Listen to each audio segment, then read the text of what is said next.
Good morning, everybody. Thank you so much for logging in and coming to our webinar today. So just very quickly, this webinar is an information session for anyone who's interested in investing in NDIS property. In it, you'll learn from our 4 panelists who are experts in their fields. You'll get an understanding of the NDIS and specialist disability accommodation. We'll discuss the importance of ensuring you consider the participants, your future tenants, and how important SDA providers are in the process. You'll learn about the types of properties that we have available for investors and costs, expenses and returns. We'll run through considerations and processes if you're considering financing your NDIS investment. Lastly, we'll have a Q&A session to answer questions that we haven't gotten to during the individual sessions.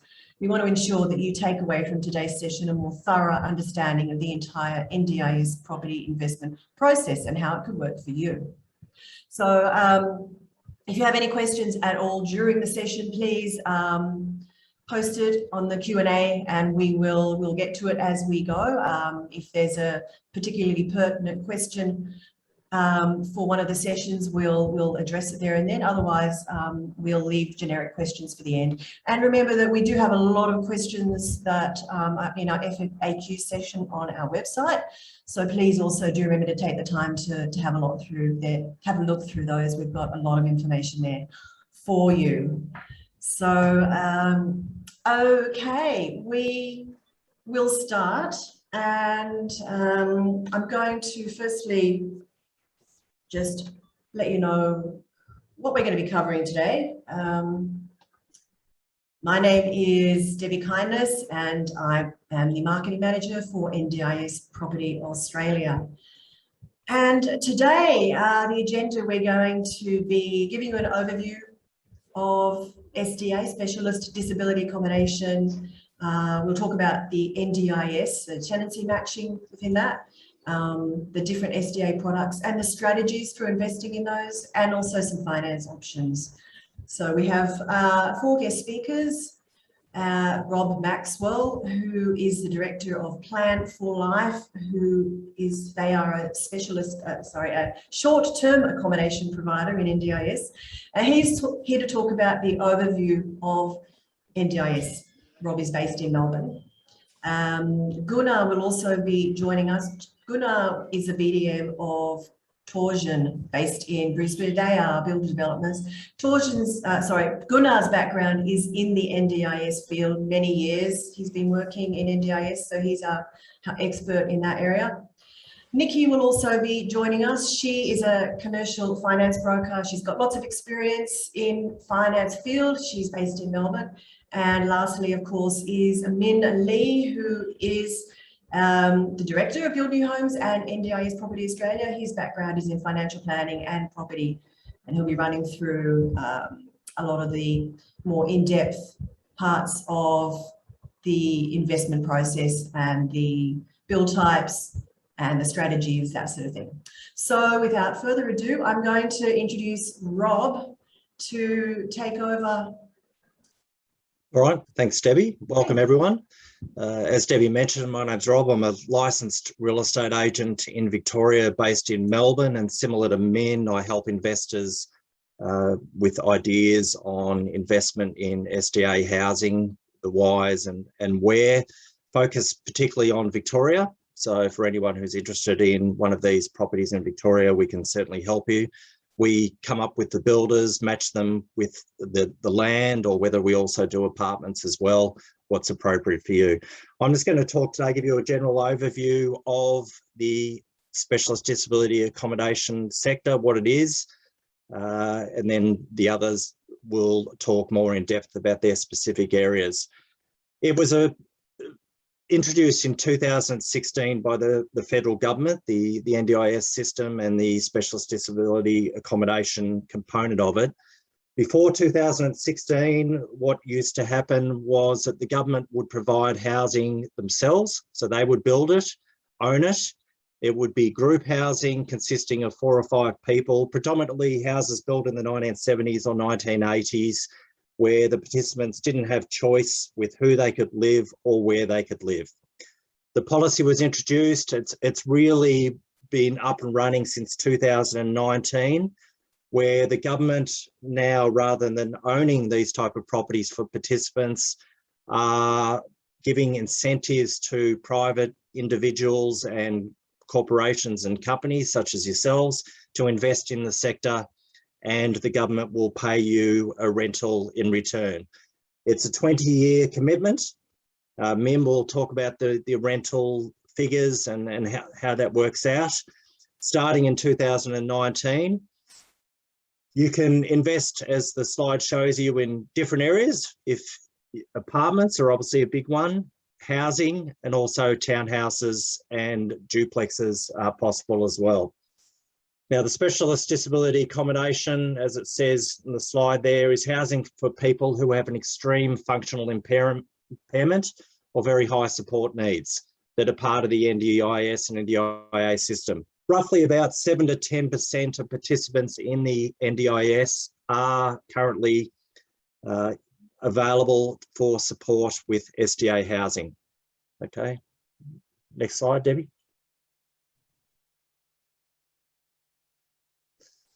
Right, so what is the SDA? As we mentioned, it's funding for housing for NDIS participants who require specialised housing solutions and have high support needs. The funding has to be related to a participant's goals.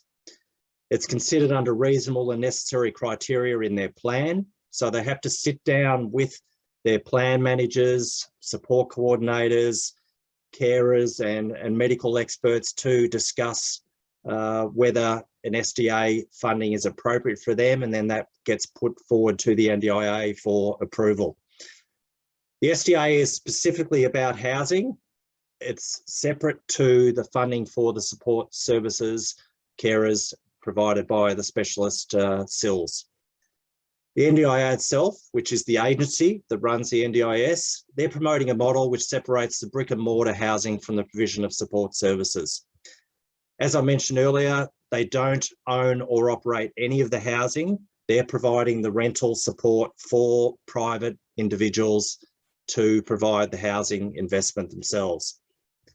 And next slide, Debbie.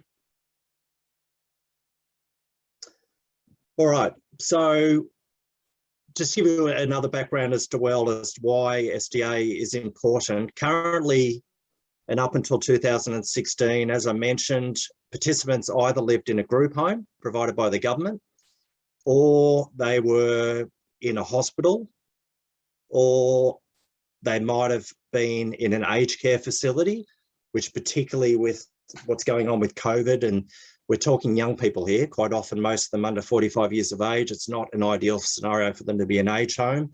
Or the biggest area, of course, is that they're at home being looked after and supported by their parents. So it just gives them a lot more independence and options to be able to move out into their own home, potentially to live with other people that they like and get along with, rather than being stuck in hospitals or aged care facilities. It allows them to be connected to the community. Informal support network, such as family and friends, they want them close by. So when you're looking at potential investment options here, you have to think about it from the participant's point of view. They want to be close to their family and friends, and their family and friends want them to be close to them as well. They have to be close to their formal support network. So that's their carers, etc. So you don't want to be 100, 150 kilometres away from where your support workers live, because then it's not convenient for them to come and look after you and provide the services within the home.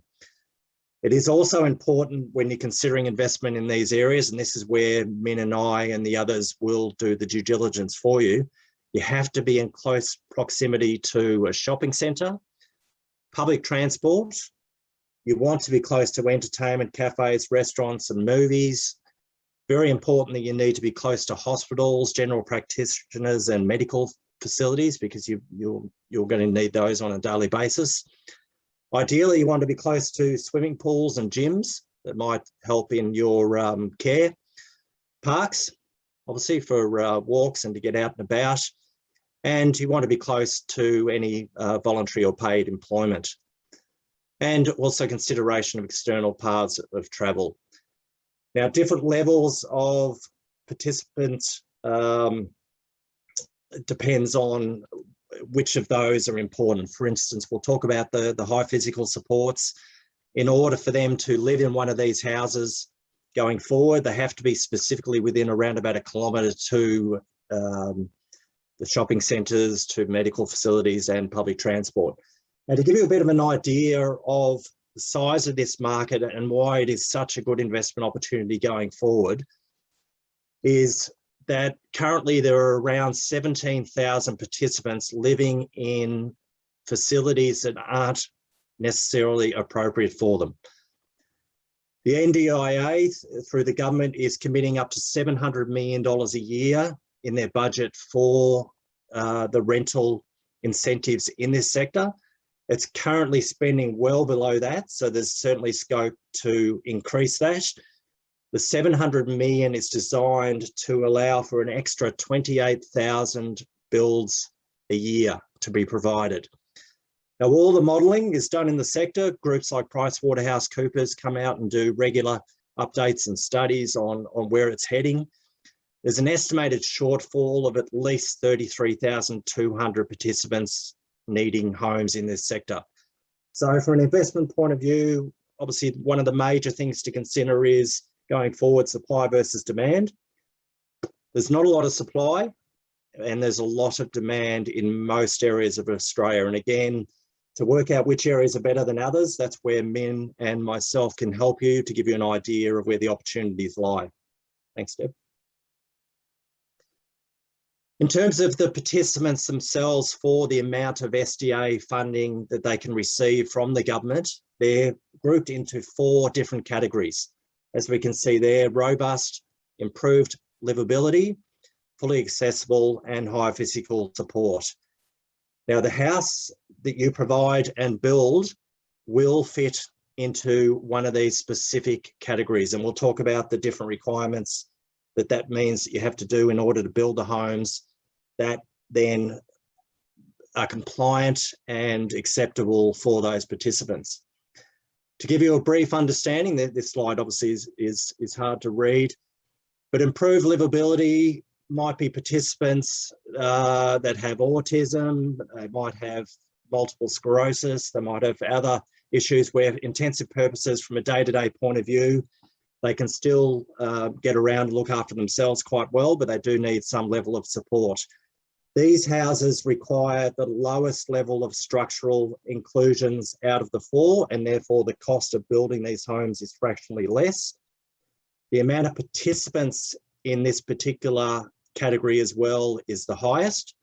So there are a lot of potential participants that can move into these homes. Their sensory, intellectual, cognitive impairment is the type of participant.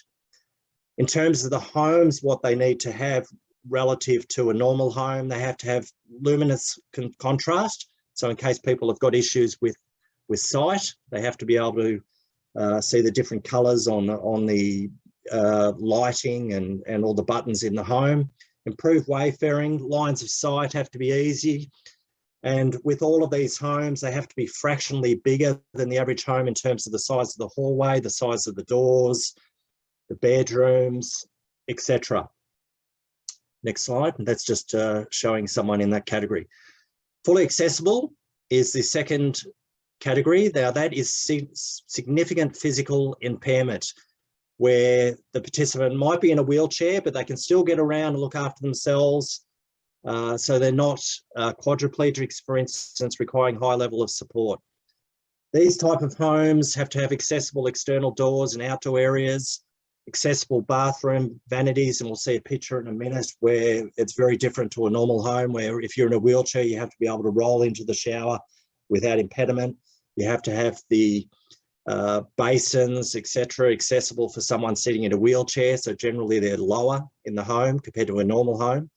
In the kitchen, again, everything needs to be a little bit lower and accessible for people to be able to access from a wheelchair, and they need to be able to move into a position under a sink, for instance, where the wheelchair can sit.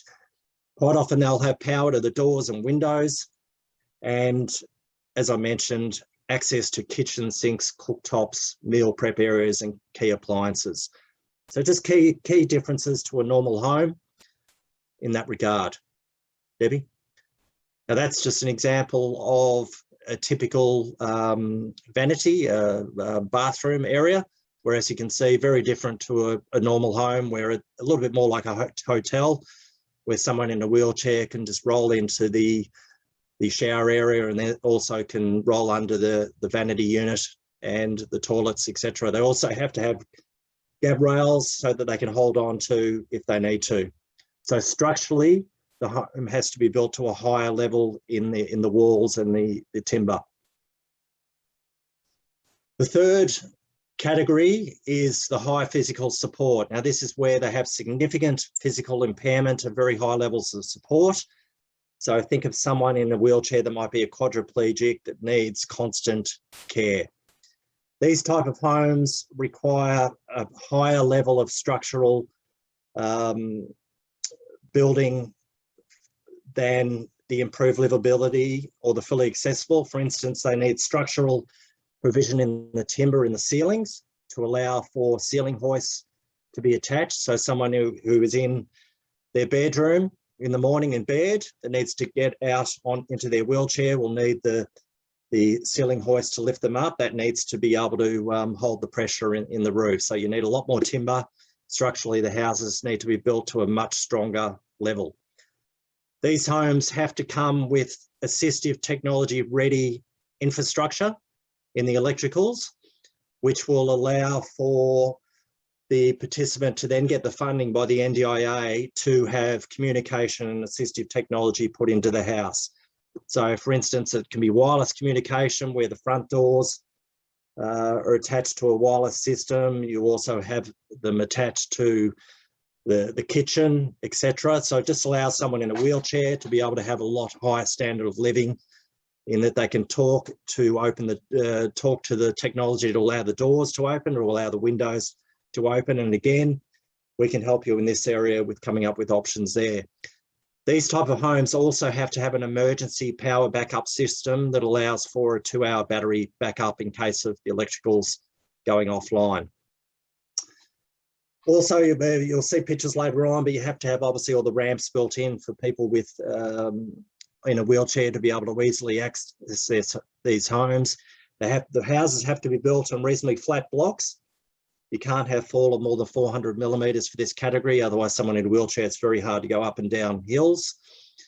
And the actual homes themselves have to have wider hallways, wider doorways, and bigger bedrooms and bathrooms than the average house, because if you look at someone there that's in the wheelchair, they have to be easily able to get around and turn around. So the houses just have to be bigger to allow this to be able to the case.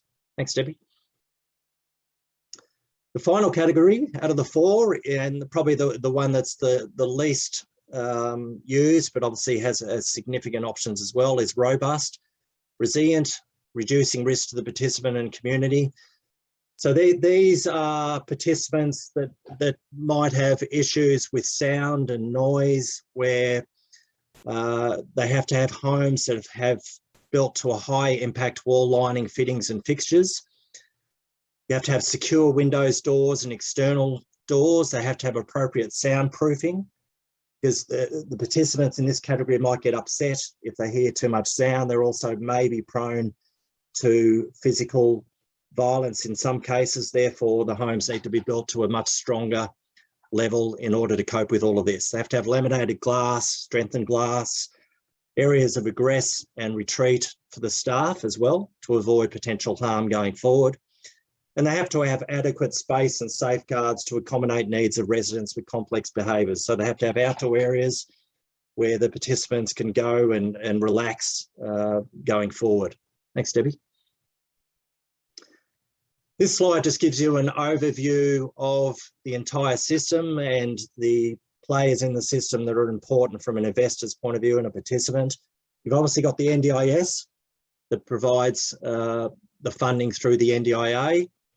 You have the SDA providers, which is the equivalent of a rental agent who has the specific authority and licenses to operate in this sector. So when you invest in one of these homes, you'll deal through an SDA provider who's like the rental agent.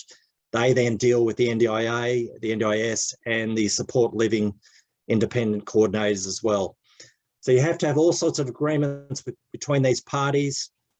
The participant signs a rental agreement and the government pays as per you see in this slide, and the SDA provider then distributes all the funds to the investors going forward. Thanks, Debbie. So that gives you a bit of an overview of the sector.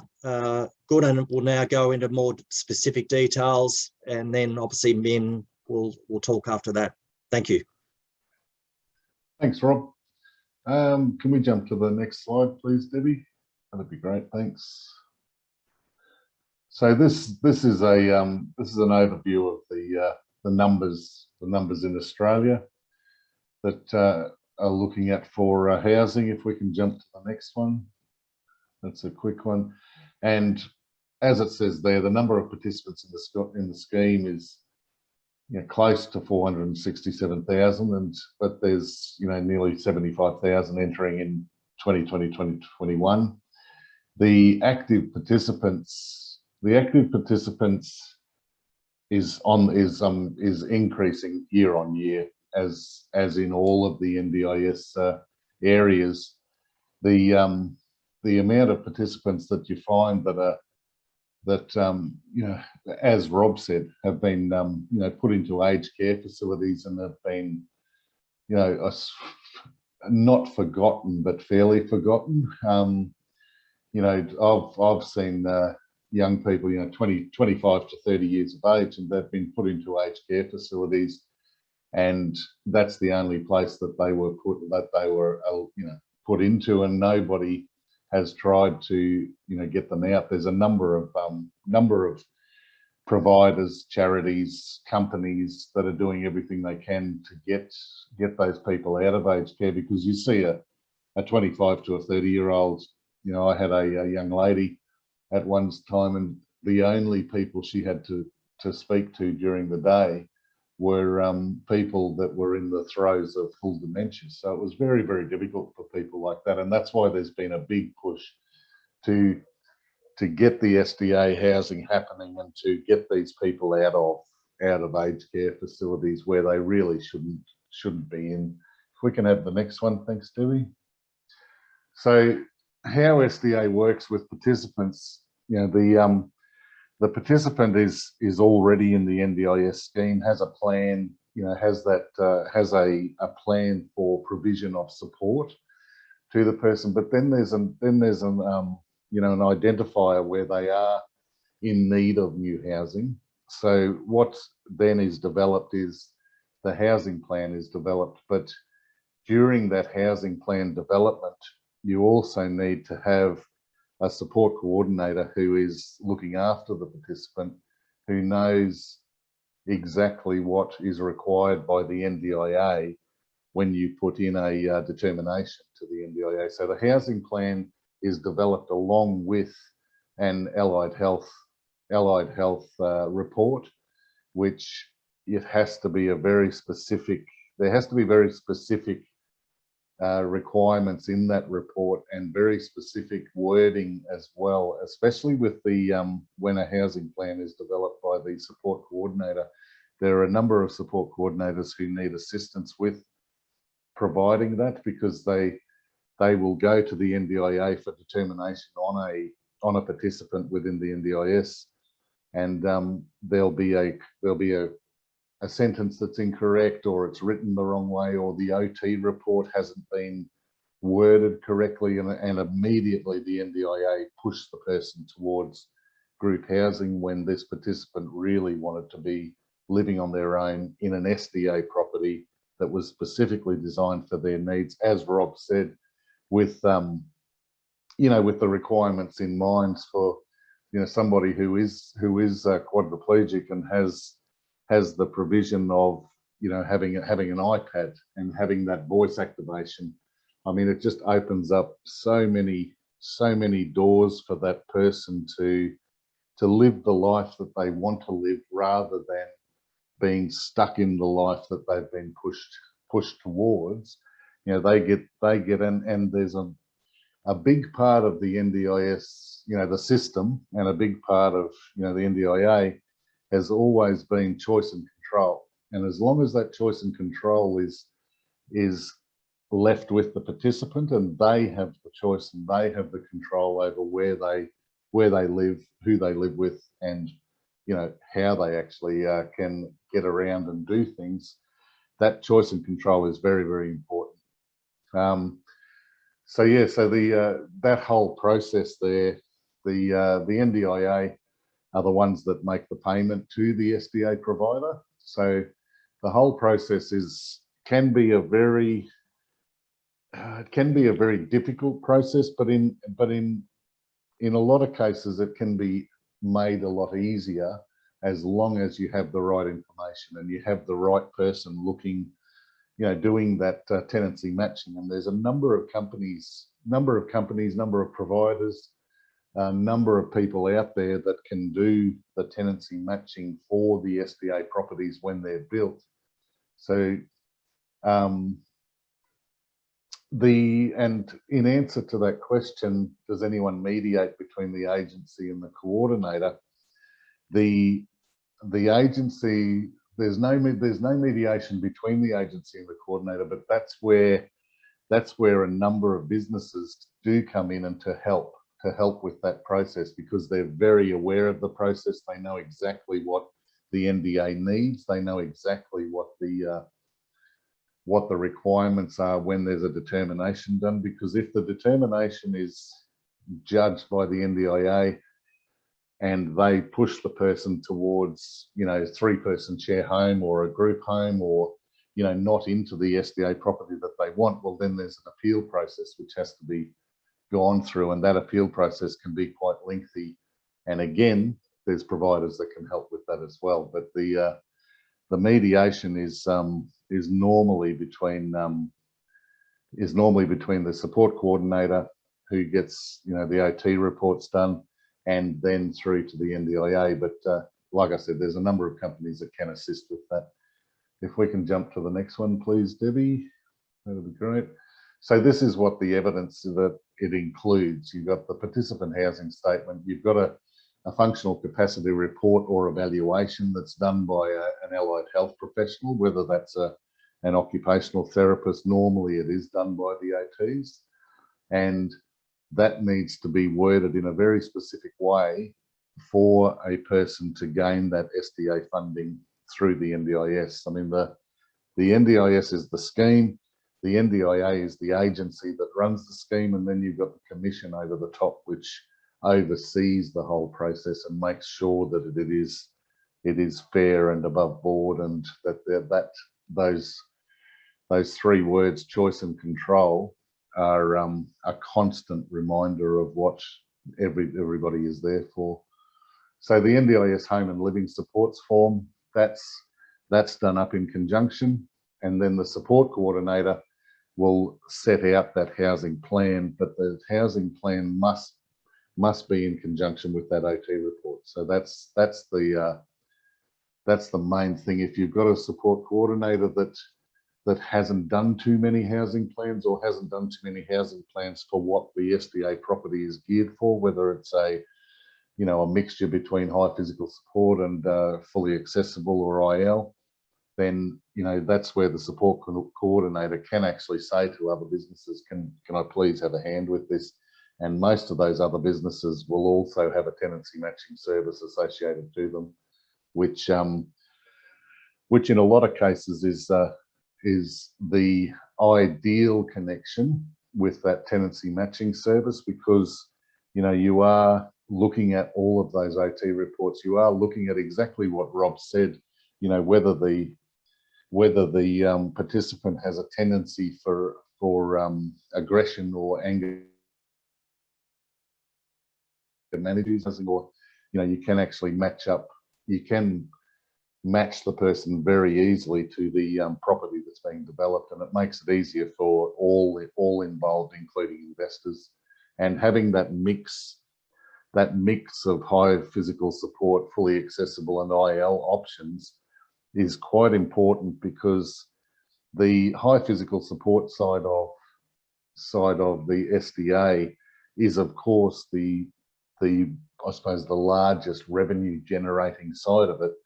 But if the NDIA or the Commission sees a a number of properties that are coming through and all of them have only got high physical support people, and they will ask questions, because there should be a mix of all of those with the HPS, FA and IL. You should be having a mix of that, of those participants within the properties that that are being developed. So if we can have the next one, thanks, Debbie.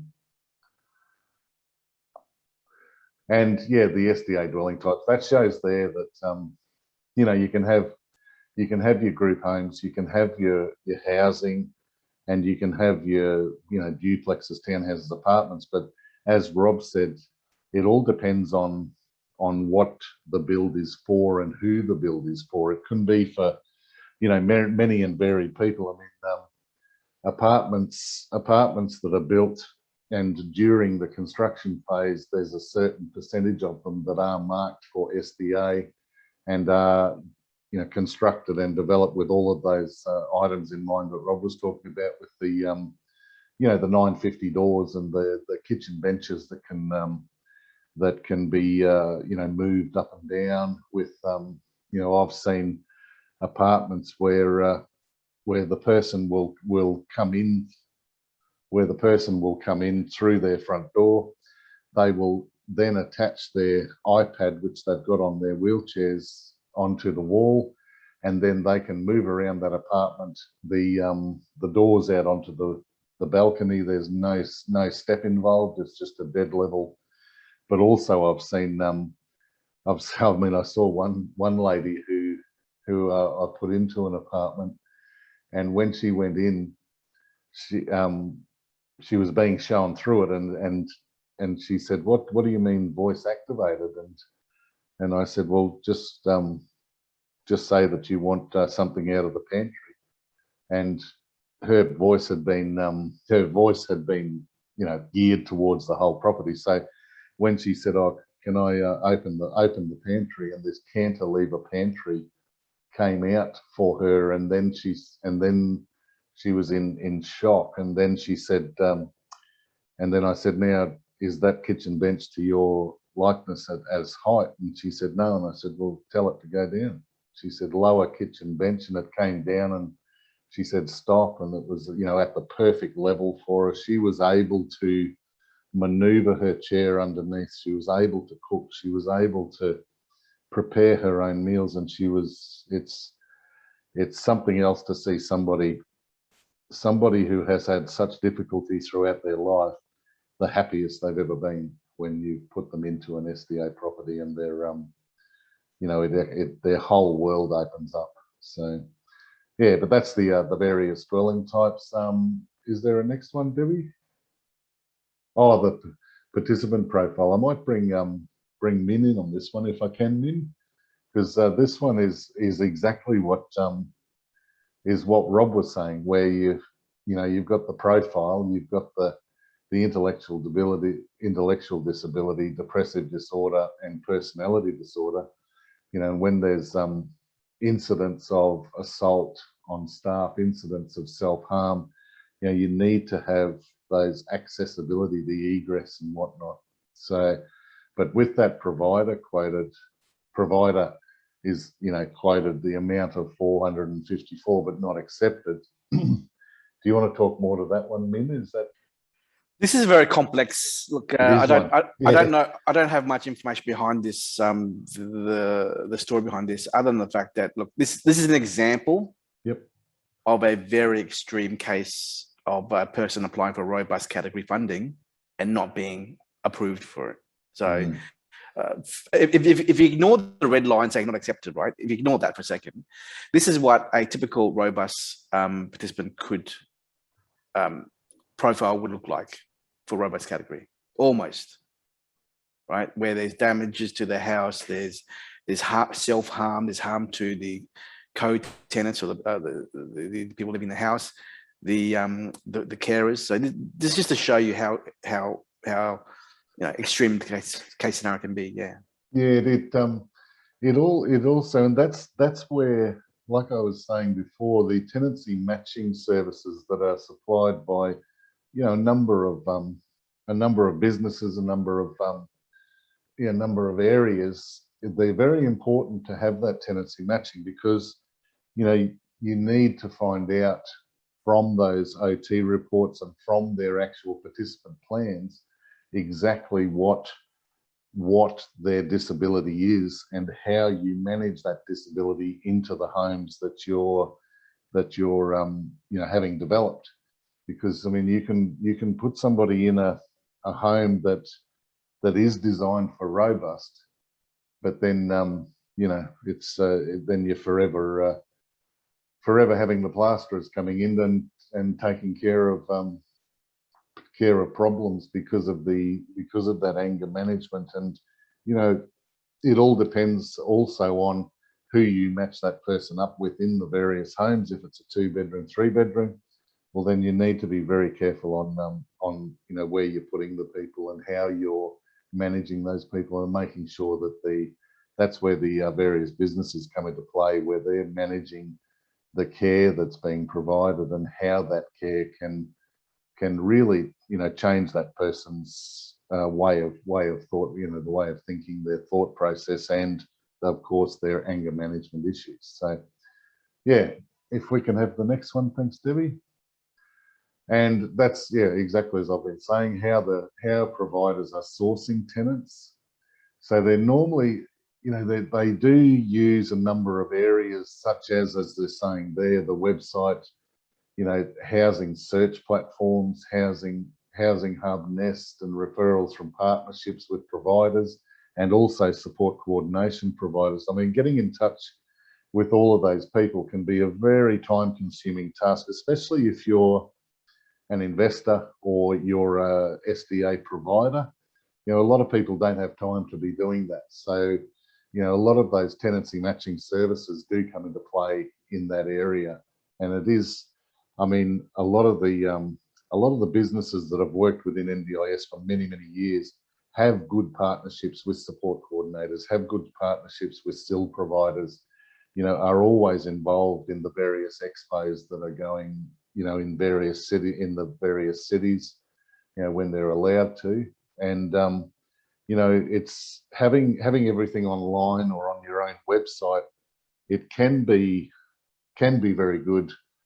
You know, it can be very good to have it on there, but also it depends on the traffic that's coming through your website. I mean, the traffic that goes through the various providers' website is a lot higher than what it would be for, you know, an investor's. You know, it's people who are saying we can assist you, we can help you, and it's good to look for those, because then you get the expertise behind that, the providers. So that always can help too. Next one, please. Oh, isn't that good? People don't have to keep listening to myself, and now we get to hear the dulcet tones of Mr. Min Lee. Thank you very much. Thanks, Wayne. Cheers. So Debbie, have I got control of the screen yet now? Yes, I believe you should do. I can't scroll through next. Yes, there you go. Okay, cool. Where am I? Hold on. My apologies. Down one. Okay, so to begin with, general advice only. This session here is a lot of complex numbers and strategies. So I want to make sure that everyone understands.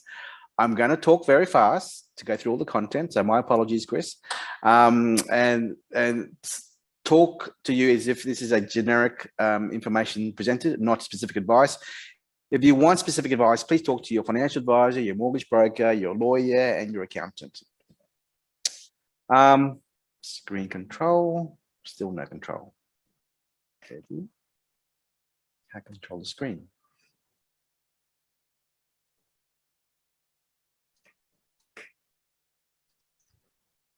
I think, Min, if you make sure that your mouse is on that screen, then Yeah, it is on yes. the screen. Okay, I just want to highlight one important number here. If you look back in January 2012, there was 370,000 listings of houses in the resale market there. And here we are now in July 21, we're at 10,000 listings. That's a big drop in averages of average number of listings in Australia, 10,000 resale homes in the market. So we are in a massive property boom in the moment, and it's going crazy right now. Screen slide. Debbie, I'm going to give up the screen control back to you, Debbie, because I can't really move anything. Okay, Debbie. Cool. This is an article from last year, a year and a half ago. The private market, the investor market, is rushing into the SDA market at the moment, and it's massive with regards to the demand of investors wanting to get involved in SDA. And why not? Because the returns are going from 10 to 20% returns, net and gross being 20% plus for investors, and hence the reason why so many people are looking for an alternative investment return from their superannuation and their general property market returns in their portfolio. Particularly given the fact that the market has gone very strong with property the last 12 months, right? With COVID and the return of Aussie expats migrating back to Australia. You know, the yields now are at about 1-2% in Sydney, and Brisbane and Melbourne 3-4%. So it's very low, the returns at the moment, due to the increase in capital growth. Next slide, please, Debbie. Fit for purpose. Gunnar mentioned the word fit for purpose about 15 minutes ago. It's important that the market investors understand that producing a house which is fit for purpose, for their purpose to live in, is of utmost priority. Next slide, Debbie. Because really, if you look at this stat here, existing SDA residents, pre-NDIS column, 17,500 people are living in a pre-NDIS house, which means they're living in a very old house, not fit for purpose. And I would envision that in the next 5 years, a lot of that 17,500 people will migrate out of those old group homes, being those 5-7 bedroom homes, old government housing commissions, under the NDIS scheme, into a proper fit for purpose house. Yeah. The current supply there, go back, please. The current new SDA supply there of 1,766, 1,000 of them are actually fund manager product. Okay, so the fund managers in Australia have spent about $650 million to produce 1,000 properties, most of which are apartments, right? So most of which are apartments, and some houses in that 1,000. So 766 of those are private investors. So as Rob mentioned earlier, the goal is 28,000 places. So if you assume one OOA, a carer, plus 2 tenants, participants in a house, that's 2. You're looking at 14,000 homes to build, and we're only at 1,700 so far. So we're still 7 to 10 years away from even market, you know, not saturation, but market peak, I guess. Yeah. Next slide, Debbie. Choice and control. Participants need to have choice and control in where they live and who they live with. So that's those 4 words: fit for purpose and choice and control should be at the forefront of every investor's mind, because if you were a participant as a tenant in the house, you want to have control of where you live and who you live with, and the house must be fit for your purpose in living in those houses. So as for fit for purpose, choice and control, the goal of SDA is to have a purpose-built house in the community to allow them to what's the word? Not migrate, but to live in normal society as every other human being in society. So you want to give them the opportunity to live in a normal neighborhood, near the shops, near workplaces, just to have a normal life. And that's, remember where they're coming from. They're coming from the hospital system, the nursing home system. They're coming from their mum and dad's home for the last 40 years, living there with mum and dad, which was not fit for purpose. Okay, so for them to give them an opportunity to live with peers or people who are participants like themselves in a new home, purpose-built, brand new, funded by the government, right? Full-time care, 24/7, while also giving their parents a break finally after so many years looking after them.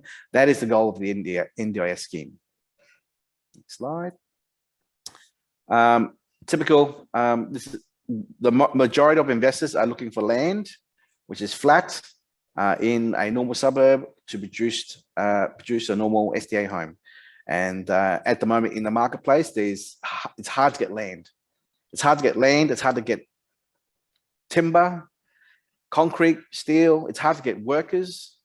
It's very hard to produce product at the moment for the NDIS market. Slide. This is a little quick snapshot breakdown of Queensland, Western Australia, Adelaide, Melbourne, Sydney, as to where the undersupplies are. And this is probably 6 to 8 months old, this data. We as SDA businesses, we rely upon data produced by the government, by providers, people on boots on the ground who are networking with still providers and support coordinators. It's very important for us as advisors to give as much data and support with research to investors to show them where they should consider and what they should consider creating as a product for the SDA market. Next slide, Debbie. SDA participants who are already funded in their plan, they're the numbers there. And you will see later on, next slide or two, the dwelling numbers are as follows. Actually, go back to Debbie, go back one slide. 1,700 dwellings in New South Wales, but the majority of investors are going into lower price regions because it costs a lot of money to buy land in New South Wales. It costs a lot of money to build a house. So at the moment, whenever investors talk to me about New South Wales or Sydney stock, you got to have at least $1.5 million to buy the land and the construction costs. So remember, the return on investment, the rental return for a property, whether it's IL, FA, robust, or HBS, is going to be roughly the same, give or take 5–10%, depending on the location. And we'll cover that in a minute in the next few slides. Next slide, Debbie. This is a breakdown. If you go to the NDIS website, NDIA website, sorry, with the NDIS data, you can see the data in regions for Queensland, Victoria, Sydney, Adelaide, or New South Wales, wherever you want. And it does show you the data of number of participants in a particular area. And in this area here of Queensland, right, the average number in Australia is 6%. So 6% of the data of a region is supposed to be forecast as SDA funded. Okay, so Brisbane, 16,500 people. So 6% of that, we're looking at what, 1,000 SDA people in there as a estimate. The reality is, I haven't spoken to a SDA provider the last few weeks. Queensland's more of a 2 to 3% market penetration of the SDA funding. And you want to know where the pool of participants are for your analysis to invest in for your property. And that's where we come in with regards to locations and research with regards to, the type of demand as well. Next slide, Debbie.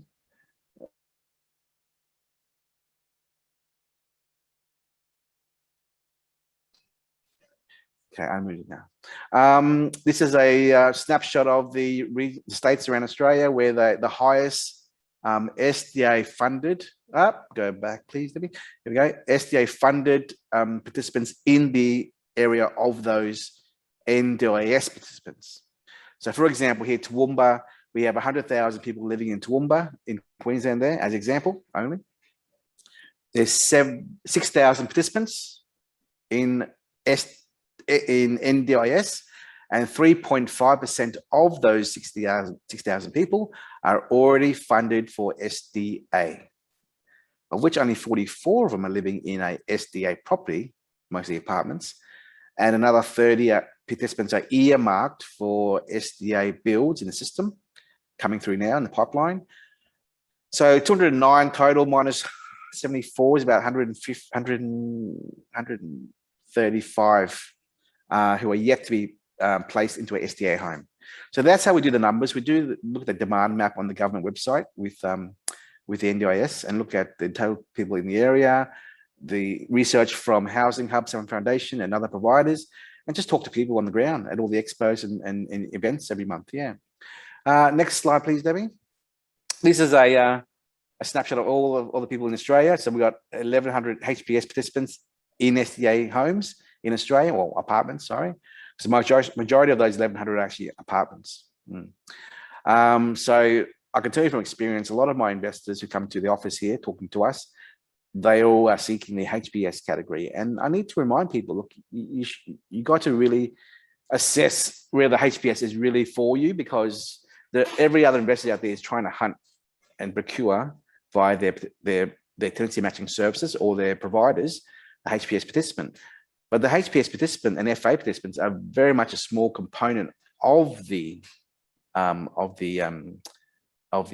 market. Now, as an example, here in Robust, in Queensland, there are 90,000 participants in the NDIS, but only 9 people in Queensland are living in a Robust home. Okay, so I'm a big advocate for improvability and Robust because they are the biggest demand at the moment. Because at some point there will be an oversupply of HPS homes out there, and we're already seeing that already in areas in Queensland like Logan and Gold Coast. We're seeing that already. Next slide, please, Debbie. So here's a more of a specific breakdown of numbers. So those HPSs there are predominantly in apartments because they are funded by the developments of fund managers.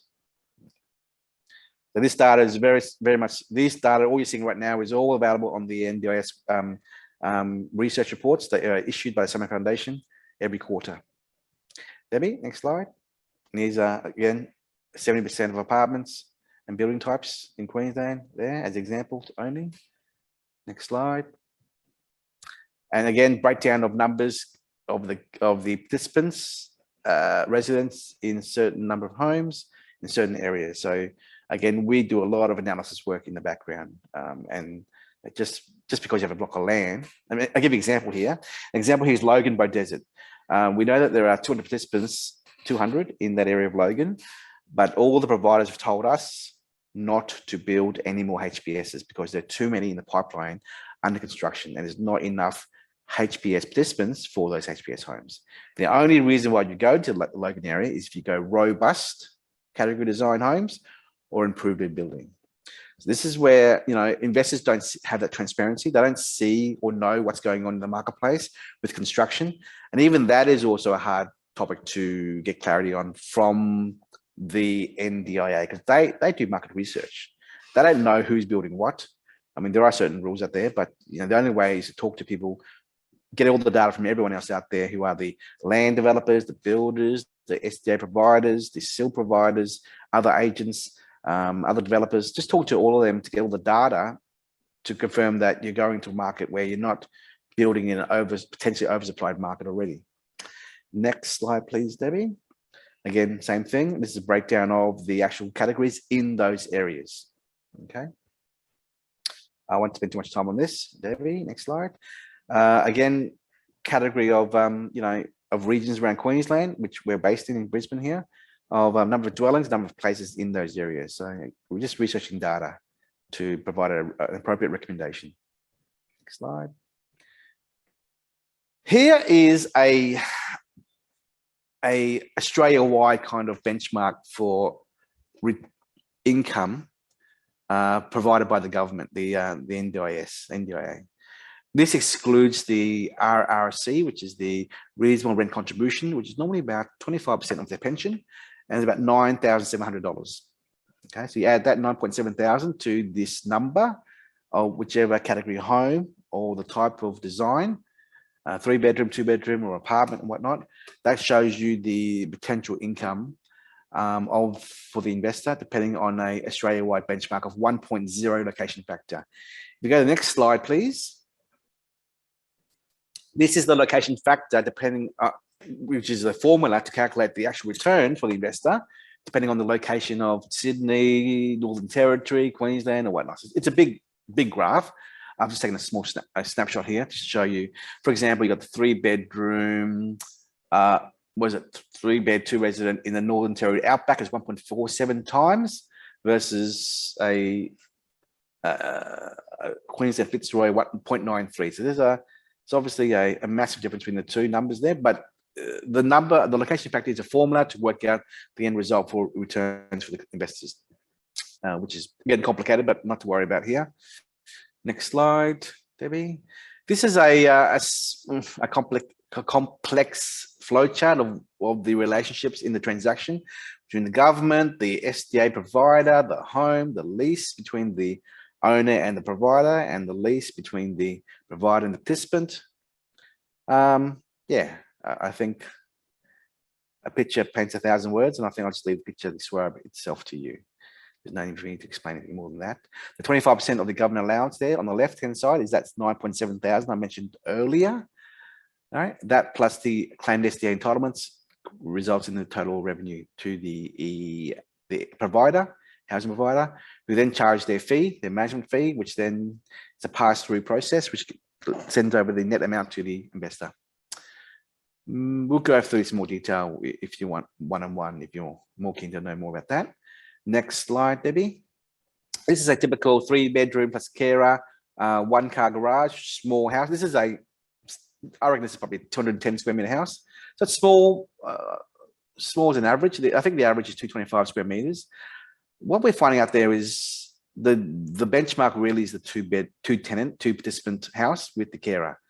When you're trying to squish in 3 participants and a carer in a small house with 1 living space and 1-car garage, you obviously are minimizing the potential of just living space and places for people to hang out and live their own life. And if you want to avoid, if you as an investor want to avoid turnover of tenants in a house, participants, you want to make sure that there's plenty of space, second living area, nice outdoor area, a media room, a second garage, or sorry, a double car garage, which is 2.5 times a normal garage, and en suites everywhere. You got to give them their space, because the reason why people leave pretty much are going to be because they can't get on well with the other people in the house. There's issues with regards to space, and there's a better home down the road. So you want to minimize as many reasons why they should leave a house. And I would advise people to not be so, you know, be more open-minded to a larger house. That's what I'm saying. Yeah. Next slide, please, Debbie. This is an example of a robust dual living house in Toowoomba. The price is $740,000 there. Actually, we have a buyer looking at buying this this week. But next slide, please. I want to show you the next slide, showing the actual floor plan. This is very important. Now, as Gunnar mentioned earlier, with robust category people, they're people with mental disabilities who are challenging their behaviours, mental behaviour problems, and you'll definitely see issues with regard to their potential destructive nature of things around them in their living space. So the reason why we have here a fire-rated wall to divide the 2 sides, one side being a carer plus 2 robust tenants, and the other side being a carer plus 1 robust tenant. I think in this scenario here, the best case scenario is we have 2 robust participants who get on very well with each other, and they're being managed by the carer, and that's okay. And the other side is the one-on-one. But in the event you have a participant who cannot live with other people, you're looking at, in this scenario here, carer plus 1 on one side and carer plus 1 on the other side. Okay. So the income for this scenario here is about $137,000 a year gross income for the 2 tenants on one side and 1 tenant on the other side. So net income, if you deduct the costs of management costs and rates, insurance and damage repairs, probably 110, 105 grand a year net income for this dual living house. Next slide, please, Debbie. This is an improved ability house, which we sold last week to another investor. We redesigned the floor plan to allow for a second living space. So we added the media room on the side there. Debbie, can you, next slide? Here we go. This shows you here, you know, 3 IL, improved ability participants in the house, with a living space and a second living area being a media room. So this again allows, you know, a very simple, spacious home. 244 square meters is above average. Average is 225 square meters, but 244, 240 square meters is a nice roomy house to have. Yeah. Next slide, Debbie. This is a breakdown of the costs of land purchase and build purchase there. With regards to onboarding fees of one of the providers we work with in Queensland. No need for sprinklers here, no variations or furniture. So the blue squares there shows the potential additional upgrades for furniture and whatnot. This here shows you a timeline of roughly 15 months all up. So contracts, finance, titles, land purchase, BA, that's already 5 months right there. And then build start with Christmas, New Year there. So it's normally 9 months for regional areas and 6 months in metro areas. We're finding Townsville's 9 months, Toowoomba's 9 months, Brisbane 6 months build, I think Melbourne will be probably 7-8 months as well. But yeah, we always tailor these calculations as feasibilities for our clients to show you the total costs and the potential total cost, gross rent yield, and net rent yield. Next slide, Debbie. And this would be the breakdown of net costs there. So 13.2% net gross yield and 10.5% net yield. Okay, this is based upon a 3-tenant IL. Yeah, next slide. This here is a high physical support product that a lot of investors are always asking us about. And the next slide shows you 3 HPS bedrooms with 1 carer. I want to add a comment to everyone here on the webinar that our opinion is always assume 2 tenants in this kind of house, because it's very hard to actually have 3 HPS tenants in these very large wheelchairs in a house like this. I reckon the only way you get 3 tenants in here is probably 1 HPS tenant and probably 2 ILs, right? Or even 2 FAs and 1 IL, right? So getting 3 HPS is almost impossible in a large area. You might get away with it in a small regional town like Emerald and Kai and Gympie, which I've seen other providers work with on their houses. They'll just cram them in. But remember the word choice and control. You know, we all remember when we were younger, when we were renting, we don't like to share a house or share an apartment with anyone. We all want our own space. And these people are no different, you know. So I would always advise investors to put more money into the home to produce a larger area space, floor plan, to allow for people to have comfort in living in there. Because as an investor, you want them living for a long time. And to do that is make them happy. Yeah, next slide, Debbie. And to make them happy, you know, you do the upgrades, the ducted aircon, smart door entry, you know, washer and dryer combo, having a Fox Dry Air automated device in the garage where it comes down, put the clothes on to dry and press it and it goes back up again. So little things in the house would make it all very comfortable in their standard of living. Next slide, Debbie. Then to show you this, again, I apologize for the blurriness of these numbers because it's just a screenshot from my spreadsheet. But this just shows you when you add in costs like variations to the house, the fire sprinkler. Now in Queensland, fire sprinklers are not required, but it will come at some point. And Rob and I have spent a lot of hours months, talking about fire sprinklers being required in Melbourne and Sydney recently.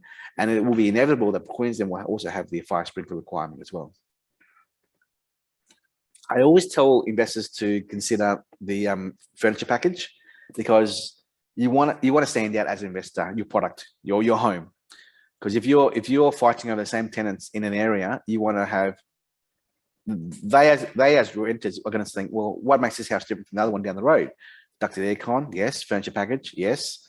Variations to make my living standards better, yes. You need those little things. I mean, one of my other clients, he bought a block in Logan, and I actually recommended him build a hydrotherapy pool, which he did. Hydrotherapy pool is also another big thing as well. You put that in the house, in the backyard, that will attract the tenants staying there for HPS. So if you're going to go HPS as an investor, my advice is go all the way, put everything into it, okay? Because you'll get them, you have a tenant for life, okay? Moving on, please. This is a breakdown of the numbers.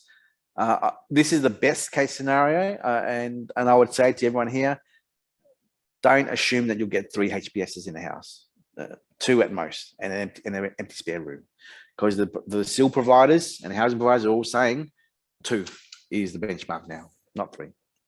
Next slide. And this is the reason why. If you build a 4-bedroom home, which is a carer plus 3 HPSs, you're not, I won't say it's not impossible, improbable is the word. You know, you probably won't get those 3 HPSs. So I've highlighted here 4, 5 orange lines. And those orange lines, based upon the gross yield of the contract price, or gross yield of the all costs inclusive, being the furniture pack, sprinklers and variations and all those kind of things, and provider fees. There's your gross and net yield in column C and column D. So You add all those up as an average, you're looking at 10% return there as an investor, right? For HPS for a very expensive home. Okay, so don't think just because HPS sounds good and there's potential of 140 grand rent. Yes, potential. The likelihood is you probably end up with 110, 105 grand gross yield minus cost is 80 grand net. Okay, so be very mindful of that because we as investors, also you as investors, don't know the future in terms of how many other investors are coming behind you to snap up blocks of land and poach your tenants from your house, because that could very well happen. Next slide. This is a basic timeline of a client looking at their finance approval and their contracts and not going unconditional. This is in a perfect world where land is titled, right? But in the reality, we're looking at 2, 3, 4 months for titles registration, and then council lodgement for BA, which is another month, 2 months, and then ordering supplies and builders ordering supplies and tradies and all that. So you're looking at potentially 3 to 6 months of delays here, which is what we're seeing a lot at the moment out there in the marketplace. Next slide, please. And I think, so my last 2 slides are be very mindful of the builders you work with, the pedigree of the builders, their finishes and their inclusions, because the quality, if you're spending good money, you want a quality product. You don't want an average product for your NDIS house, and their ability to deliver. Rob and I will probably touch base with you later on in the Q&As about the marketplace in the marketplace in construction in Australia at the moment is very risky. So a lot of builders have signed up contracts the last 6 to 12 months, and they're going to make no money on them because they were signed a year ago, and they're going to construction now, and there's all the costs have gone up for labor rates and timber and product raw materials. And that is producing 0 profit margins for the builders. And that's going to have a big effect on the survival of these businesses. So the pedigree, the delivery ability, and their financial capacity is very important with regards to you as an investor coming through with an end product that you paid for. You don't want to end up with a half-built house because the builder's gone bankrupt. Yeah. And my last slide, I think, is the next one. Yeah. So it's our job to give you as clients the right property in the right market at the right time. So analyzing the number of participants in a certain area and their demand in terms of IL, FA, robust or whatnot is important. And my last slide really here is to highlight to everyone here, there are a lot of risks involved. There are a lot of things being juggled at the same time. Pricing of land going up every day, pricing of raw materials, labor, survivability of builders. These are all legitimate concerns that everyone should be aware of. In the left-hand column there, non-traditional STA column, the returns are higher, yes, but the volatility of returns is definitely high as well. And liquidity, getting out, becoming liquid from your asset here is also a challenge, because the only buyer who's going to buy your resale is another investor in the STA. I think that's it from me, Debbie. One more. Yeah, one more here. Yeah. So we've been predominantly working in Toowoomba and Ipswich and in Brisbane and Harvey Bay. But we're about to launch a whole bunch of other locations the next few weeks. Perth and Adelaide, fantastic product coming out. And just to let you guys know as investors, consider this. I want you to consider one thing here. Did you know that you can buy a 2-bedroom unit for 550, 600 grand for two bedrooms and 1 tenant, and the rent is about 130 grand rent, gross rent as an investor? You compare that to getting a house somewhere else for 700 grand in Ipswich or Brisbane. Finding 3 tenants is very hard that are going to live together as a HPS category. Finding 1 tenant for the same rent at a cheaper price is much easier. So if we have sourced some fantastic product in Perth and Adelaide coming up soon, and also with Melbourne. I was speaking to a lady called Larissa yesterday, and she's going to be helping us with regards to Melbourne stock in the Melbourne marketplace for HPS. Hello, Larissa, are you there? And obviously other areas like Russell Island, which is 15 minutes off the mainland of Brisbane, 15 minutes on the water taxi, which is 40 grand land prices as well for houses in the SDA. I'm done. I'm so tired now. I'll pass on to Nikki, and goodbye. We'll talk soon. Thanks, Min. Hi, everyone. My name is Nikki Luong from Hawthorn Finance. I'm based in Melbourne, Victoria, and unfortunately, we're in lockdown. Probably half of you on the call are as well, so hopefully you're all surviving okay and keeping yourself sane. So I'm the finance expert here. I worked at the National Australia Bank for 12 years as a business banker, and now I'm a finance broker looking after both residential and also commercial finance. So specifically today, we will be talking about NDIS finance. Thanks, Deb. So let's have a think about what your finance options look like when you are considering an NDIS investment. There are two types of loans depending on what you're looking for. So if you're considering to invest in a land plus build package, then you'll be applying for a construction loan. However, if you are actually just looking for an already built NDIS property, you know, where there's tenants ready to go, the property's already there, already built NDIS purpose, then you'll be applying for an investment loan.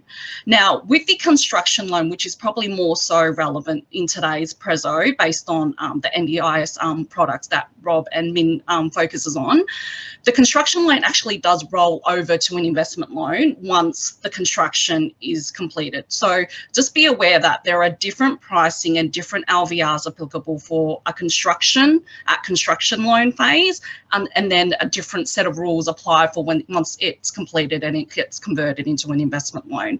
So I just wanted to highlight that. I just put there as some guidance in terms of where the market is at with this type of investment. I know a few disclaimers has come up throughout the preso already in terms of general advice. So I just want to reinforce that as well. This is not financial advice. It's for information purposes only. So don't take it for, you know, the Holy Bible. It isn't. Any questions, please seek your own independent advice, because it is so subject to each individual's circumstances with your own financial position and what it looks like by tacking on an NDIS investment loan plus the rental as well. So just here as a guide, maximum LVR can range anywhere between 60% to 90%. Obviously, like any loan, the higher the LVR that you go up to, that you creep up to, potential fees will be involved, whereby they're either risk fees or LMI. And I'll go through details of that in a little later in a couple of slides. Interest rates as well will range between anywhere from 2.8% to 8%. This is variable only, and fixed rates are available upon request. The range here, again, is subject to, number one, what is your LVR? Where's the location of your property? Is it in a riskier location compared to a not so as risky location? Are your repayments interest only versus P&I? So all those variables will actually drive what your interest rate is. Similarly, the application fee there's a range for that as well. So some lenders will actually just charge a flat fee of, say, $500, and then some lenders will charge a percentage of the loan amount that you're applying for. So it's all case by case.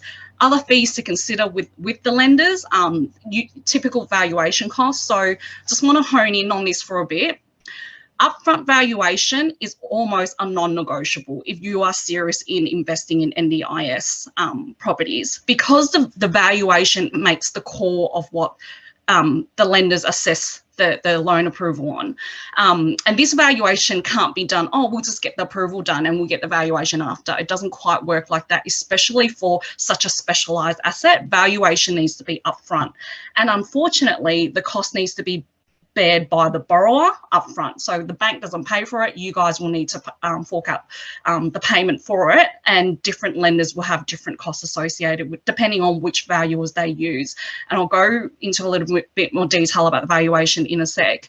Other fees include progress drawdowns for construction. There's always a set of legal fees involved, settlement fees. So you're talking about, outside of the application fee, potential fees of $1,500 to $5,000 in addition in order to obtain the finance.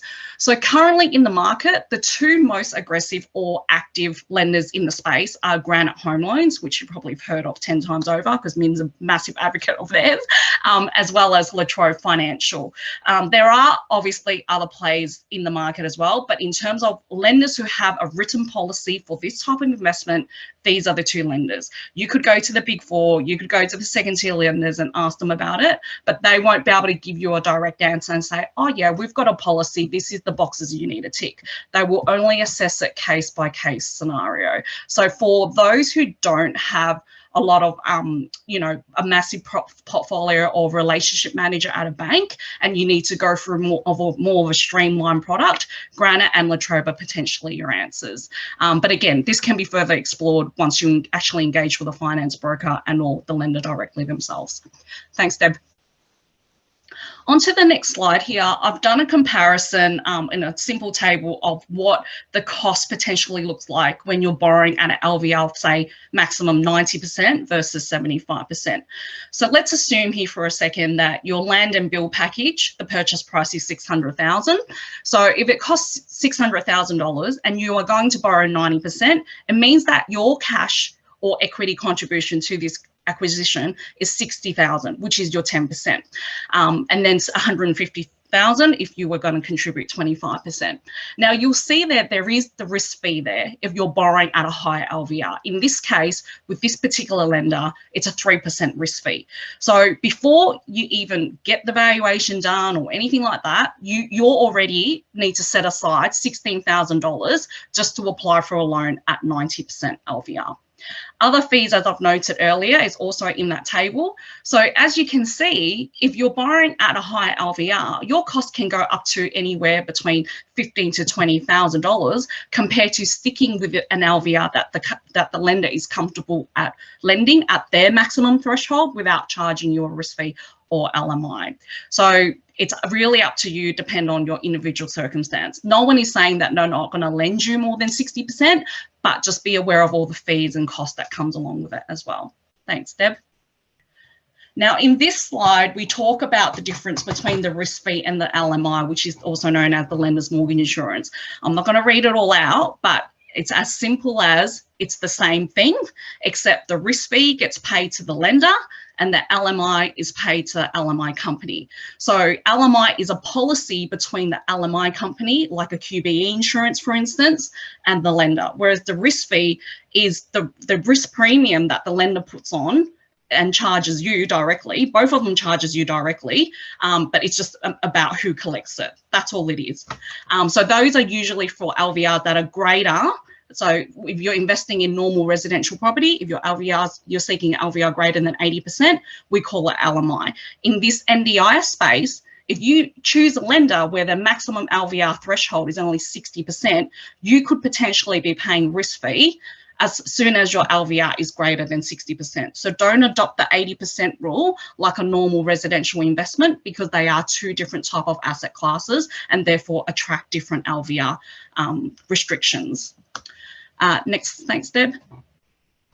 So what is your minimum requirement as a borrower? So the first thing you need to focus on is your equity contribution. There is no lender out there who's going to give you 100% of finance, whatever you're purchasing. So you need to think about, what is my equity contribution, either via cash deposit or available equity in another property, whether that be your current owner occupier or another investment property that you may have. So these are all the things you need to consider in order to come up with that equity contribution. And you need to understand that upfront, not whilst you're looking at NDIS properties and going, oh, I'm ready to buy this one, but I don't really know where my 20% is going to come from or where my 10% is going to come from. The other thing we look at is obviously debt serviceability, and this is required, you know, with any lending that you get into. It's not just understanding how much NDIS rental you're collecting to service the loan, even if on a standalone scenario, it washes its own face. Every lender will also consider you as an individual borrower. What is your net worth position? What are your debts? What are your liabilities? What are your expenses and income? And can you service yourself before taking on additional debt? So that is something that, you know, where a mortgage broker will come in and be really useful in terms of helping you understand your individual borrowing capacity. Now, I'll talk a bit about this security bit, right, in terms of getting the valuation done for the specific NDIS property that you are looking to invest in. If you are looking at land plus build package, then they will assess the valuation based on an on completion valuation, which means what is this property valued at once it's done? right? And this is where it's really important to not only engage with a lender who understands NDIS developments, but because they have access to a panel of valuers, you want to make sure that they're picking the valuers who understand how to assess NDIS property developments. You don't want to go to, say, a lender who says, oh yeah, no dramas, we'll do 80% here because we'll just treat it like a normal home loan. But then they're engaging with a valuer who doesn't actually assess the property and the valuation correctly. And then it ends up falling short. So they might just assess it based on a normal residential investment build rather than a purpose-built NDIS SDA accommodation. And then all of a sudden you find yourself with a smaller shortfall in the valuation where it's worth, say, 500 instead of 600. And then you need to come up with more of the deposit to meet that total purchase price. So it is really important to get onto the right lender who has access to the right valuers who understand how to assess these properties, whether it be the end value of these properties in terms of the purpose-built scenario, or even assessing the rental yield. So, you know, with these type of investment, there are valuers out there who don't actually understand why NDIS rental attracts such a high yield because of the government rebate and everything else that comes with, you know, that sort of different streams of income. And they would just assess it based on, okay, if I were to rent it out tomorrow to anybody, this is how much rent I'm going to get, and this is my rental yield, and therefore this is my value of the property. It doesn't work that way in this case with NDIS properties. So you also want a valuer to actually understand that NDIS rent you're getting, and therefore the lender can actually adopt the NDIS rent. And what I mean by that is, you know, if they're assessing it based on normal market rents and you're only getting $500 a week for the property versus when you're getting $800 over here when rented out to an NDIS participant, you want to make sure, in order to maximize your borrowing capacity, the lender is able to adopt the income on the NDIS side and not the normal resi. You want them to be able to adopt the $800 a week, even if they shade at 80%. Your total proposed income position is still higher using the NDIS rental versus the normal market residential rental. So not all lenders will understand that either, which is why Granite and La Trobe are really, really aggressive in this market, because they understand that and they will actually take in the NDIS rental, shading it at 80%. So that's what you need to be aware of when considering lenders and also their valuers and the sort of reports that they will produce in order to support the application. In terms of the NDIS application itself, the specific documents we'll need to get anything off the ground is the purchase contract. If you're doing construction, so land plus build, you're going to need the building contract, the plans, the specifications. No valuer is able to do a full assessment on the property without these documents. So you're really going to need that sort of stuff up front. And then obviously the rental appraisal from the SDA a provider as well. So even though it's a proposed future rent, we will still take that into consideration as part of the total income. Thanks, Deb. Now, in terms of what it looks like engaging myself as a broker. So this is only specific to Hawthorn Finance and how we roll at Hawthorn Finance. What will happen is we'll get into an initial consultation, which then I'll do a preliminary qualifying assessment, and this will be over the phone. So subject to your individual scenario, there may be an engagement fee or broker mandate fee involved, and it all depends on your scenario and the complexity that comes along with it, right? And then once we decide on, what the cost is to engage myself representing you as the broker to source finance, and if you agree with it, we can then move on to getting all the information we need to do the assessment, signing the documents, consent forms and things like that to get the ball rolling.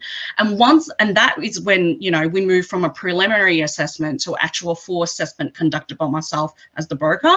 Then I will present you with a recommendation as to who I think we should go with based on your individual scenario.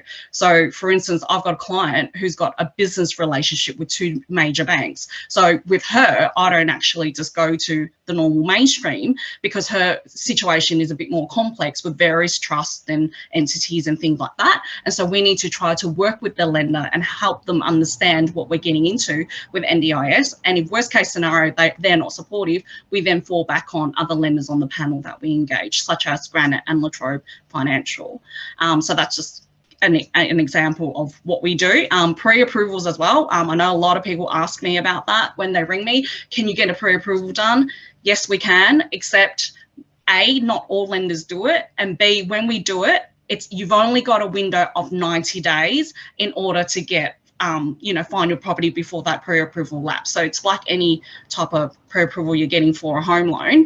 And with the pre-approvals done by myself, there will be a fee involved just because of all the legwork that needs to be involved getting it to pre-approval. My recommendation is go to a straight formal approval, subject to you signing a contract where it's subject to finance. So that's the safety net. That will save us stuffing around, getting the pre-approval with very little information, and move straight to a formal approval with all the information, and upfront as well with evaluation and things like that, what you're in for really early on, and no surprises compared to a pre-approval. But obviously we can talk further about that depending on your individual circumstance when the time comes. So that's that. Thanks, Deb. Now, if there's anything you guys take away from my slides, it'll be the next 2 slides. Things to consider when seeking credit finance. So make sure you find an SDA compliant builder or provider who knows the requirements of the participants. Get your deposit ready, 20% if possible, to avoid paying any risk fee or LMI, but any level of deposit, it's a good start. Understand your total acquisition costs. So this needs to include government costs. It needs to include those lender fees that I put in that table earlier, and potentially a broker fee if the broker is going to charge you a fee for their time. Make sure you build up a good credit history and a good credit score. Now, they are 2 different things, which is why I've got 2 dot points there. If you want to understand what that looks like and what to do with it, feel free to reach out to me. Make sure you have stable income as well, because with this whole pandemic that's happening at the moment, there is a lot of fluctuations with hours being reduced, or certain industries that's not really making it through lockdowns and things like that.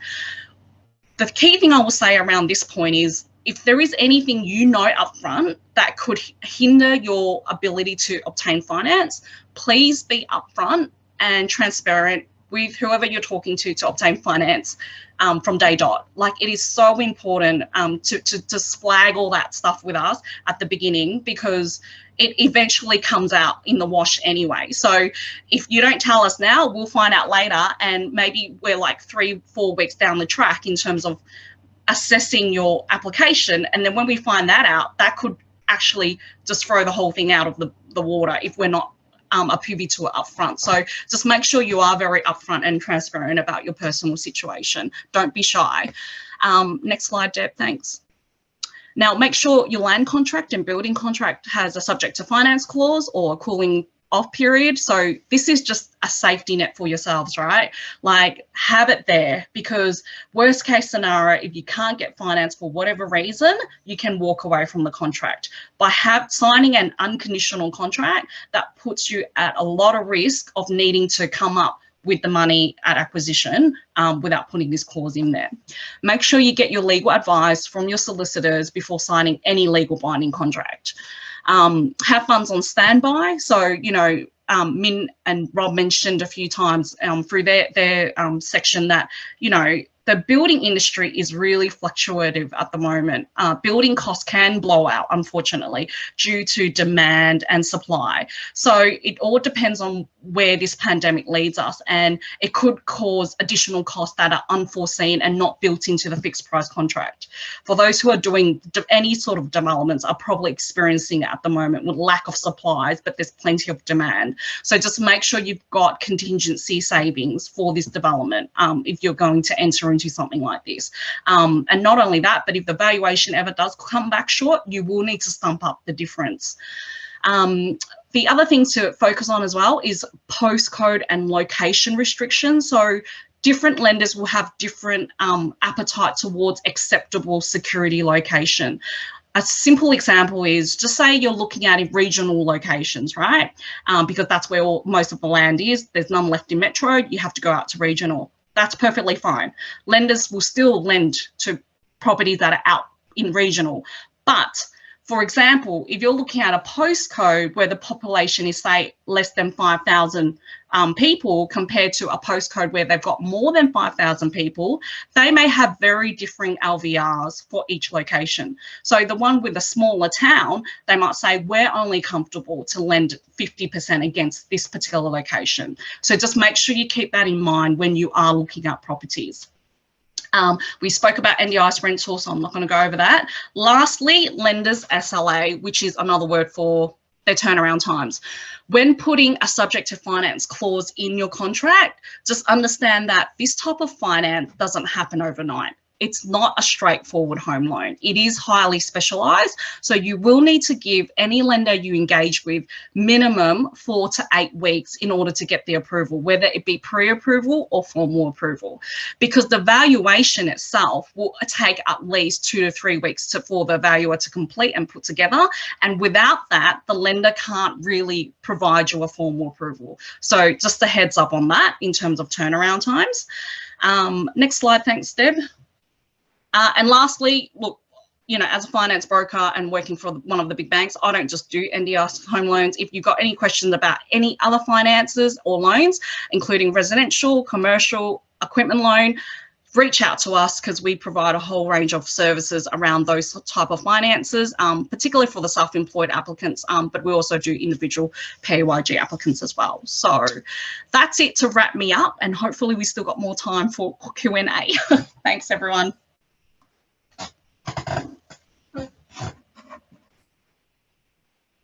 Okay, well, thank you very much to all our panelists for going through that.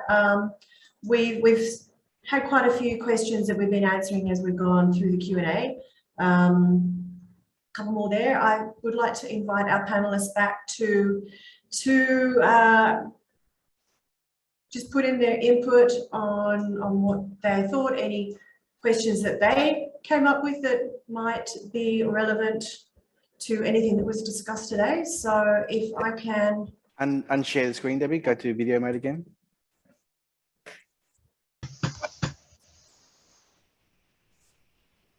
There we go. Yeah, a common question that was coming through that I didn't answer in full that we may discuss now is, and it's the one we get from all investors, is, okay, this is all great, but how do we get tenants?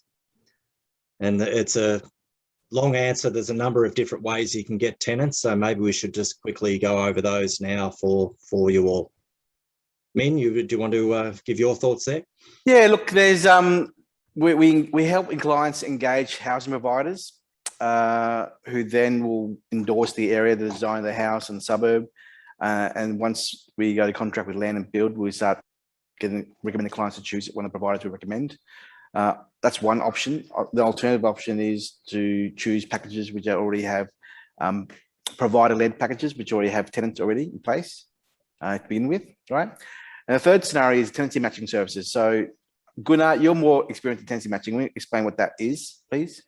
Yeah, there's a number of firms that that have got the contacts in place and can find the tenants for you. So there's a number of those firms out there that do a very, very good job in finding the right tenants, whether that be HBS or fully accessible or IL. It's all depends on the property.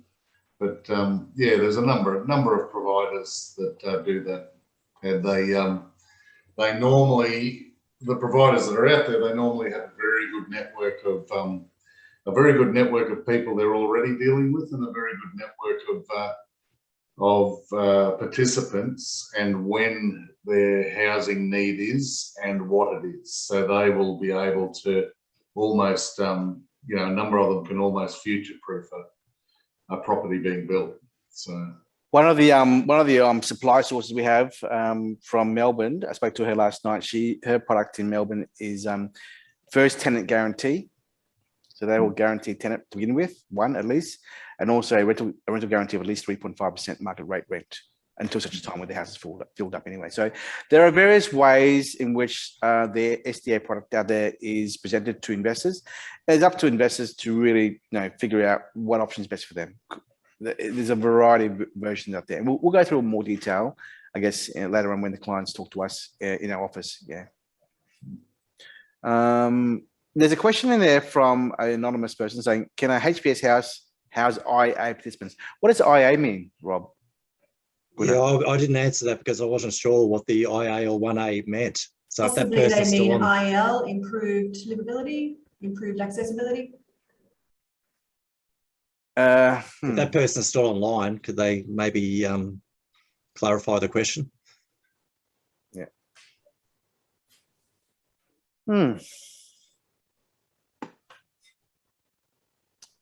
There's another question. Yeah. Yeah, Roger's just mentioned, how do we access your stock? That was you, Debbie. That's your part, your division. Okay, you contact us. We have a stock list that we update regularly with available blocks. And of course, as soon as our new stock, our apartments are coming in, we will have information, details on that online. But please contact us. We will send you through what we have available throughout Australia and take it from there.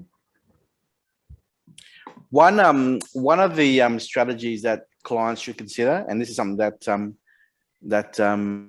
Rob and I and also a colleague called Villet has mentioned as well, and I agree with her.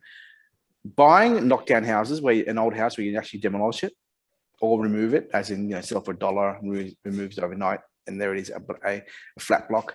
That is definitely a very strategic way to do this. So if land is in short supply, which it is, land is short supply, you buy an old house in a area where there's high demand, and you knock it down, or you demolish it, or you remove it, and there's a nice simple block of land there next day.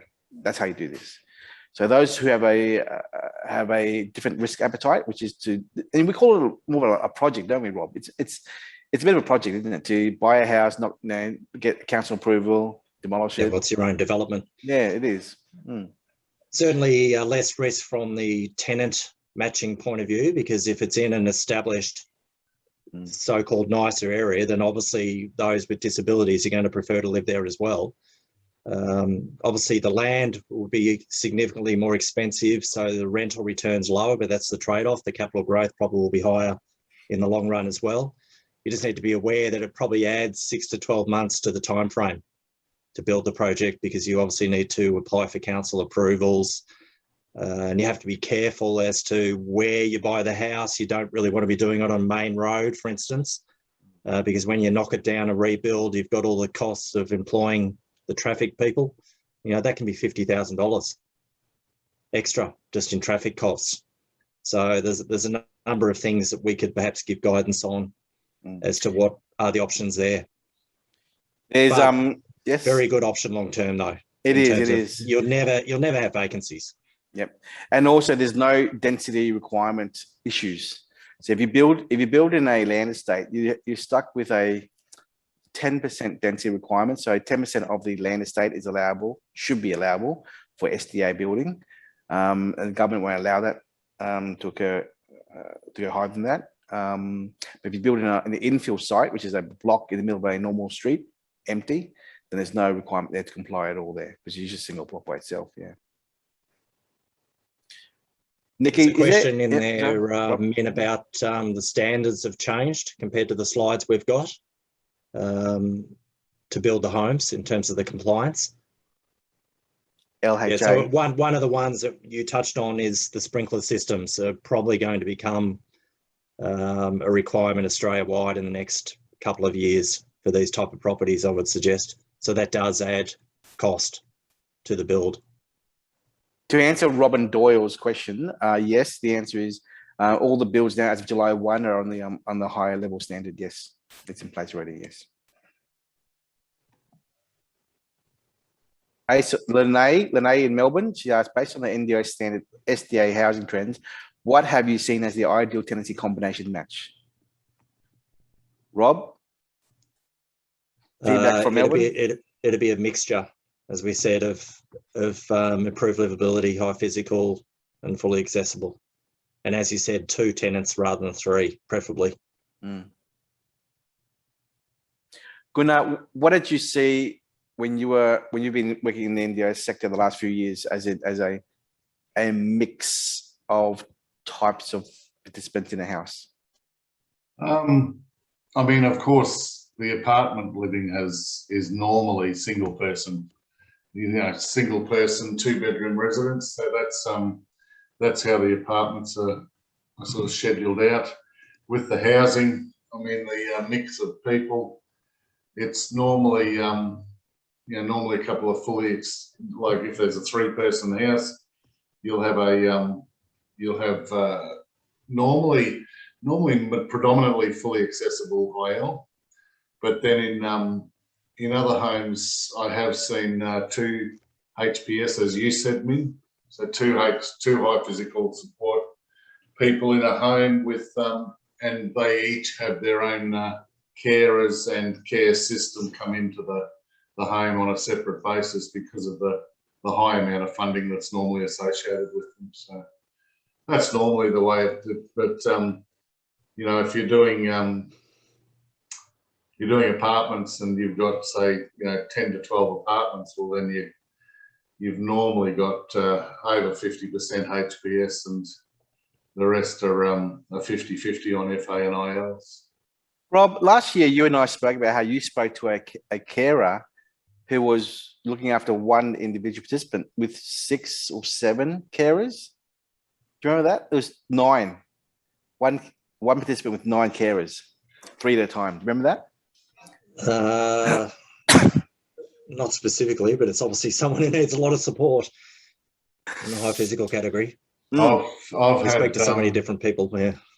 Yeah, I've had a participant that the care package required a registered nurse and 2 support workers 24/7, and a 3rd support worker on call for various toileting, bathing procedures. And I mean that care package alone you're talking 2.1 million for that amount of care.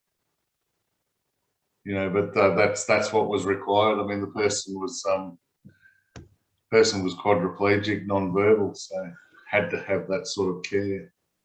And I mean, in saying that person was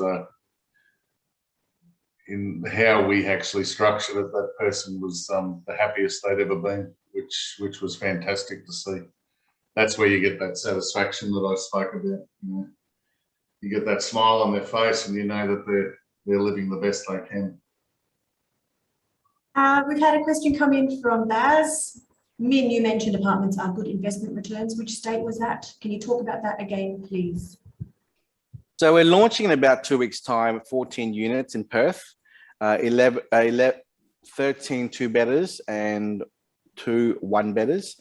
They'll price from high 4s to high 5s as SDA product. So high 5s is 595, 600 grand. Queen's Park is a suburb, 15 kilometres south of the Perth CBD, and they'll be 800 metres from the largest Westfield shopping centre called the Westfield Carousel in Perth. And they'll be ready, construction completed in about a year from now, October 22. So all you need is 10% deposit on that, and then you're in that scenario there. We also have Adelaide, 210 units, high rise, 35 SDA units in the 210 there. They'll be 2.5 years away. Okay, 35 units as FA HBSs. They are right in the legal precinct, next door to the food markets.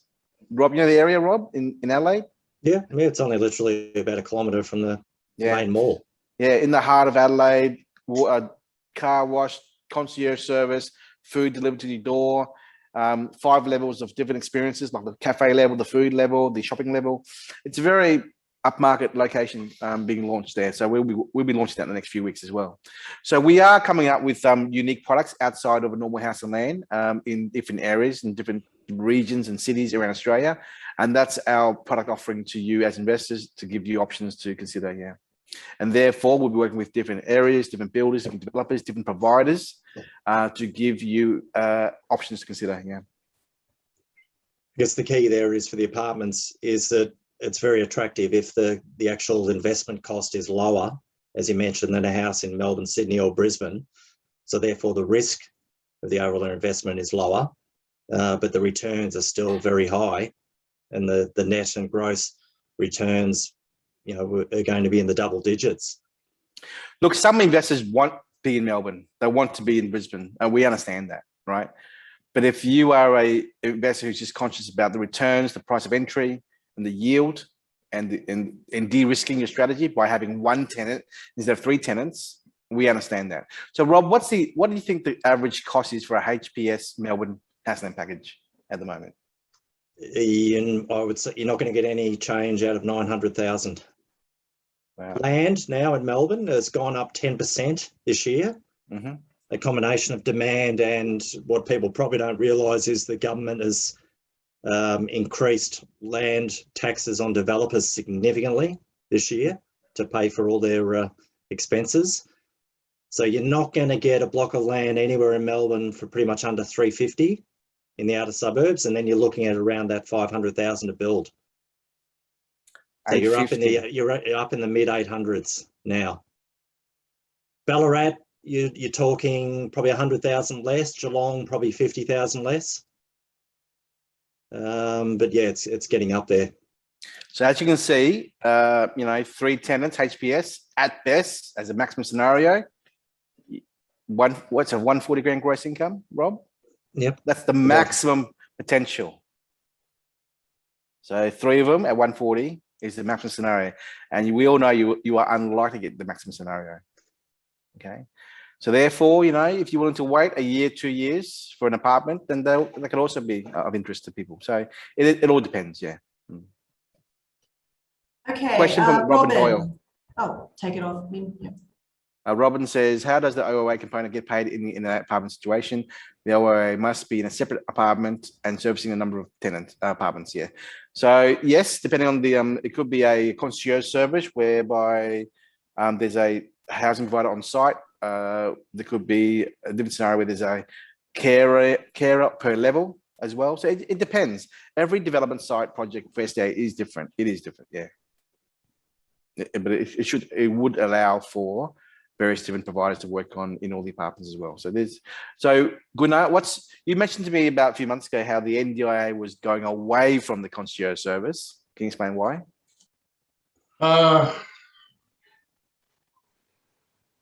They didn't like it, was what I was being told. Also, having a predominant concierge service removes the choice and control of the person for their own care network, and they need to have that choice and control over their carers and who they have in. The concierge model was always a bit of a bane of contention with the NDIA. They didn't really enjoy it. It was a scenario that they were getting their minds around as well. So, yeah. Debbie? Right, we have a couple of questions in our chat box. Enza, do you get a list of areas where is more demand, especially in inbuilt areas in Queensland and other areas?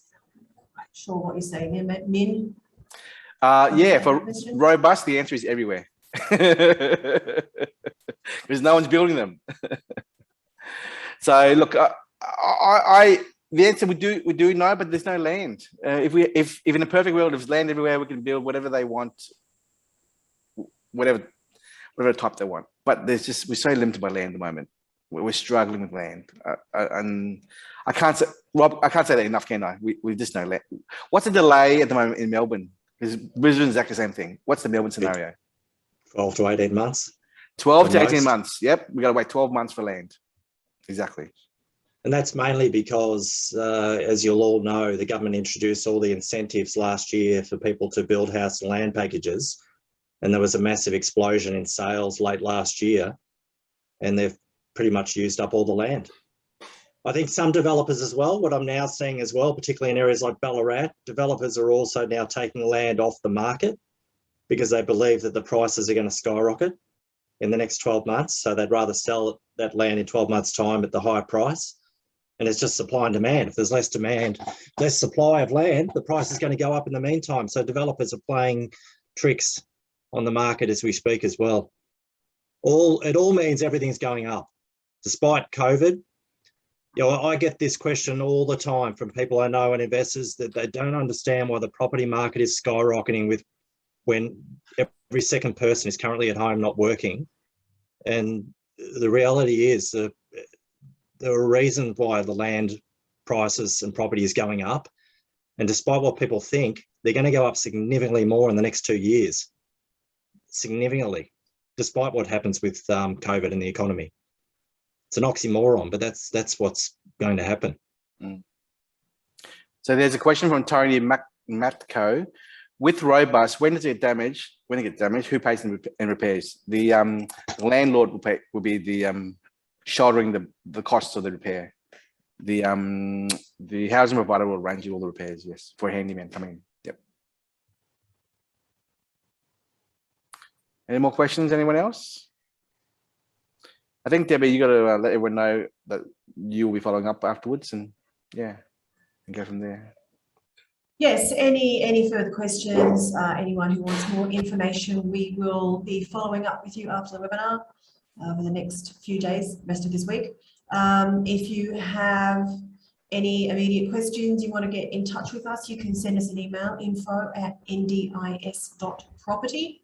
Our office number is 1300 254 397. So please get in touch with us. We can send you our stock list.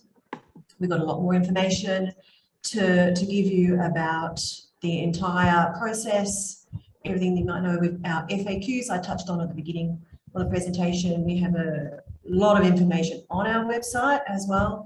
So I encourage you all to spend a bit of time on the website, take a look through the FAQs, any other questions, we're here to answer them. So if anybody else has any more comments, anything else that they'd like to add?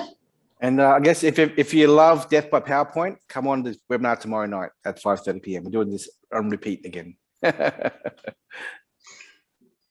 you. Thank you very much. All good. Thank you very much for attending, everybody, and for our panelists, and see you tomorrow.